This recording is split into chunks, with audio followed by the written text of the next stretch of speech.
आलसी लड़के की कहानी। एक बहुत ही भोला भाला सा आलसी लड़का था। वो कोई काम नहीं करना चाहता था, बस खाना खाता, घूमता और सोता रहता था। एक दिन उसे किसी ने बताया कि एक आश्रम है जहाँ पर कुछ नहीं करना पड़ता है और हर दिन 2 समय का खाना और नाश्ता मिलता है, तुम वहाँ जाकर रहो। उस आलसी लड़के ने सोचा कि यह तो बहुत ही बढ़िया है और वो उस आश्रम में जाकर रहने की सोचा। और फिर वो भोला भाला आलसी लड़का अपने सारा सांसारिक जीवन छोड़कर उस आश्रम में जाकर रहने लगा। आश्रम में गुरुजी रहते थे, वो कुछ समय सबको प्रवचन देते हैं। वो आलसी लड़का सुनता था, बाकी समय आराम करता था और फिर पेट भर खाना खाकर सो जाता था। ऐसे ही उस लड़के का दिन गुजरता गया। एक दिन उस आश्रम में कुछ भी नहीं बना। नाश्ते के समय नाश्ते नहीं मिला। उसने सोचा नाश्ता नहीं मिला, भोजन तो मिलेगा। अब भोजन के समय भी उसे भोजन नहीं मिला। लड़का दौड़ करके गुरुजी के पास गया और उसने पूछा कि आज भोजन क्यों नहीं बना। गुरुजी ने कहा कि बेटे आज एकादशी है और जितने भी आश्रम के सदस्य हैं उनका उपवास है और तुम्हारा भी आज उपवास है, आज भोजन नहीं बनेगा। वो लड़का आलसी था और उसे भूख भी बहुत लगता था।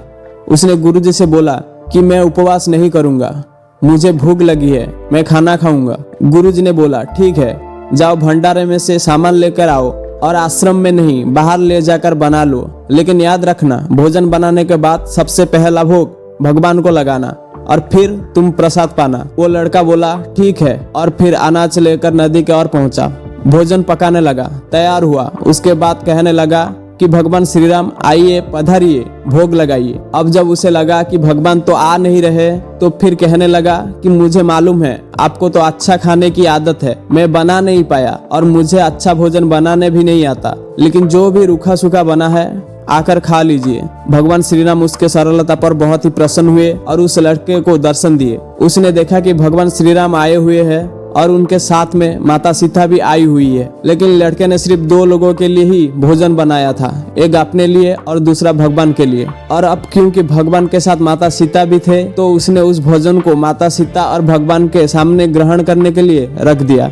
भगवान श्री राम और माता सीता ने भोजन किया और उसके बाद जब वह जाने लगा तो यह भोला सा आलसी सा लड़का कि प्रभु आप आए, दर्शन दिए, बहुत अच्छा लगा, मुझे खाने का कुछ नहीं मिला, लेकिन कोई बात नहीं, लेकिन आपसे एक विनती है कि अगली बार जब आप आएंगे तो कितने लोग आएंगे ये बता दीजिएगा, ताकि मैं उतने लोगों के लिए भोजन बनाकर रखूंगा। भगवान श्री राम मन ही मन मुस्कुराए और फिर अंतर्ध्यान हो गए। लड़का आश्रम गया, दिन बीतता गया और फिर एकादशी का दिन आया और इस बार उसने 3-4 लोगों के लिए अनाज लेकर खाना बनाने के लिए नदी के किनारे पहुंचा और उसने बड़े प्रसन्नता से भोजन बनाया और इंतजार करने लगा कि प्रभु आइए और भोग लगाइए।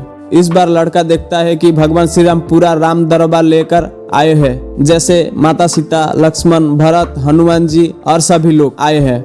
लड़के ने 3-4 लोगों का भोजन बनाया था और इस बार भी भोजन कम पड़ गया। लड़के ने निराश होकर भोजन को प्रभु के आगे रख दिया। उन्होंने भोजन किया और फिर चले गए और इस बार भी लड़का फिर से भूखा रह गया। अब लड़का फिर आश्रम गया, दिन बीतता गया और फिर एकादशी का दिन आया।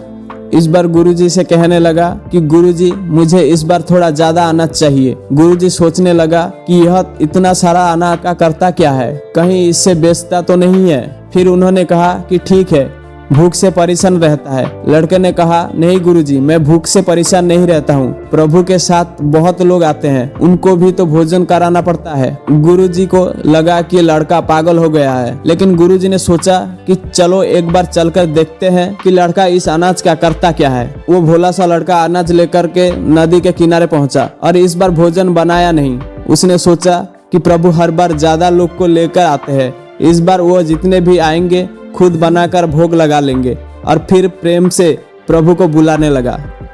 गुरुजी ये सब छुप कर देख रहे थे कि ये भोजन तो बनाया नहीं और प्रभु को बुला रहा है, लेकिन लड़के ने देखा कि इस बार प्रभु के साथ बहुत से लोग आए हुए हैं, तो उसने प्रभु के सामने हाथ जोड़ करके कहा कि प्रभु माफ करना, आप बहुत सारे लोग आते हैं, मुझे संख्या पता नहीं होती है और मेरी हिम्मत भी नहीं होती है कि इतने सारे लोगों के लिए भोजन बनाऊं। आप स्वयं आइए, बनाइए, खाइए और भोग लगाइए। प्रभु मुस्कुराते हैं और अपने साथ आए सभी लोगों के साथ मिलकर के भोजन बनाते हैं। गुरुजी यह सब छुप करके देखते हैं और फिर लड़के के पास आकर के कहते हैं कि तुम ये क्या कर रहे हो। लड़का कहता है कि गुरुजी आपको दिख नहीं रहा है कि भगवान श्री राम पधार चुके हैं, माँ सीता आई हुई है, हनुमान जी आए हैं और भी सभी लोग आए हुए हैं और भोजन बना रहे हैं। गुरुजी ने बोला कि पागल हो गया है, मुझे तो कोई दिख नहीं रहा है। लड़का गुस्सा हो गया और बोला, प्रभु आप यह क्या कर रहे हो? एक तो मुझे भूखा रखा है और गुरुजी को दर्शन नहीं दे रहे हैं, जो मुझे पागल समझ रहे हैं। कृपा करके गुरुजी को दिख जाओ। भगवान बोले, नहीं, इन्हें नहीं दिख सकता। लड़का बोला, क्यों नहीं दिख सकते? मेरे गुरुजी तो बहुत महान है, बहुत बड़े ज्ञानी है और ज्ञाता है। भगवान बोले, हाँ ज्ञानी और ज्ञाता होंगे, लेकिन तुम्हारे तरह सरल नहीं है। जो सरलता तुम में है वो तुम्हारे गुरुजी में नहीं है। लड़के ने ये बात गुरुजी से कह दी कि भगवान श्री राम कह रहे हैं कि आप में सरलता नहीं है, आप मेरे तरह सरल नहीं है, इसलिए आपको नहीं दिख सकते। गुरुजी की आंखें नम हो गई और रोने लगे और बोले, बिल्कुल सही कहा, मेरे अंदर तुम्हारे जितना सरलता नहीं है। और फिर माफी मांगने लगे।